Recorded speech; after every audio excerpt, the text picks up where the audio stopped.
L'indispensable Pierre-Yves Doda nous a rejoint sur ce plateau. Pierre-Yves, vous êtes un habitué des coups de cœur, vous adorez aussi le Canada depuis que Céline Dion s'est mise à chanter, et vous avez craqué cette semaine pour une pièce de théâtre d'un auteur québécois, ça tombe bien. Oui, absolument. Bonjour à tous. J'ai craqué pour une pièce qui s'appelle Parfum d'intimité. C'est une pièce de Michel Tremblay, qui est donc un auteur québécois que j'aime beaucoup.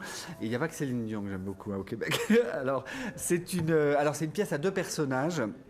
Et l'un d'eux est interprété par Laurent Artufel, que vous voyez sur l'affiche, qui est connu du grand public parce qu'il anime une émission fort connue et qui marche très bien, Change ta chambre, sur une chaîne du service public.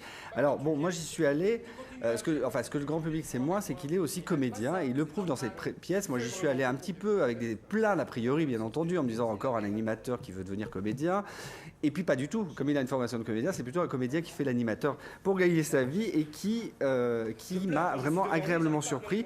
Alors, il joue en plus avec un comédien qui s'appelle Renato Ribeiro, qui est excellent et que j'avais déjà vu dans d'autres rôles. Alors, Parfum d'intimité, l'histoire, en gros, c'est une histoire de retrouvailles entre un professeur et écrivain et son ancien compagnon, qui est un acteur qui connaît le succès grâce à une série télé un petit peu idiote, voilà. Donc, il est reconnu par tout le monde, mais ça ne le satisfait pas beaucoup. Donc voilà, il parle de ses doutes.